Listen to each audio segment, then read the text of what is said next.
Un, deux, trois. C'est parti pour la recette. Bonjour et bienvenue sur Home & Family. Aujourd'hui, on se retrouve pour un dessert très rapide et très savoureux, en plus d'être original, à savoir la panna cotta passion citron. On va partir pour une dose pour 2 personnes, mais on peut tout à fait multiplier les quantités par 2 si on veut proposer ça pour un dessert familial. Alors pour cette panna cotta passion citron, nous avons besoin des ingrédients suivants. 2 fruits de la passion, un demi citron vert, 2 feuilles de gélatine, 25 g de sucre et 30 g de crème fleurette. Allez, vous me suivez, c'est parti. Dans un premier temps, on va réaliser un zeste du citron vert. Après avoir réalisé un zeste, il suffit de presser le citron. Ensuite, on va prendre les feuilles de gélatine et les mettre à ramollir dans l'eau froide. Ensuite, on va faire bouillir la crème.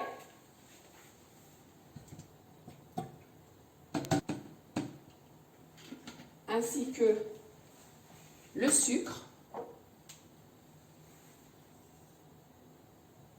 et les zestes de citron.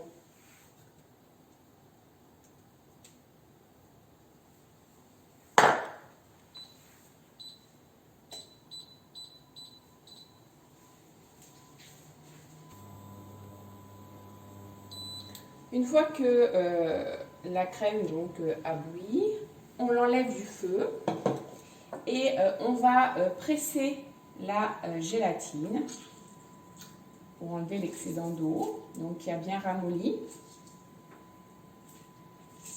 Et on va l'incorporer donc dans la crème bouillante.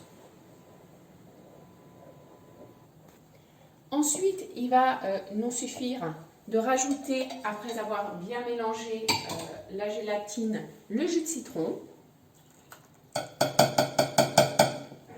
et mélanger à nouveau. Voilà, on va ensuite verser le mélange. On l'a changé nous de récipient pour que ce soit plus simple et avoir un bec verseur. Donc on va le répartir dans les verrines. Une fois que le mélange est réparti dans les verrines, on va le laisser au frigo pendant environ 3 heures. On va nous filmer les verrines pour qu'il n'y ait pas de mélange, d'odeur. Voilà, il y a 3 heures qui sont passées, donc la panna cotta est prise au frigo. Ce qu'on fait, on la sort à peu près 5 minutes avant de la déguster, donc la nôtre est sortie, on la verra tout à l'heure. Et ce qu'on va faire maintenant, on va récolter la chair des fruits de la passion. On la récupère à l'aide d'une petite cuillère.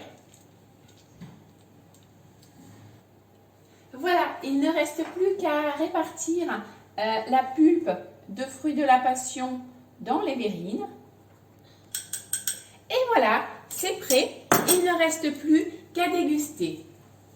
Donc c'est une recette, je vous rappelle, qui dure un peu longtemps en termes de temps de repos au frigo, puisque ça met à peu près 3 heures. Mais sinon, c'est une recette extrêmement facile, extrêmement rapide à faire. Un temps de préparation qui n'excède pas 10 minutes. Et surtout, c'est très savoureux.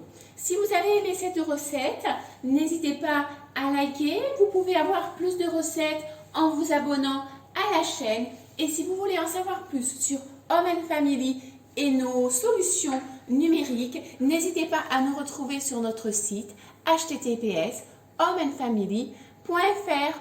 Au revoir et à bientôt. Un crocodile tenant dans la terre disait adieu à ses petits enfants. Crâne dans la queue dans la poussière. Ils s'en allaient. On bat les éléphants, pom pom pom pom. Allez, cro cro cro, les cro cro cro, les cro les gros gros gros, les gros gros gros, les gros gros gros, les crocodiles sur les bords du Nil sont bâtis dans maman la pluie de chocolat. Ils font rater sur même famille.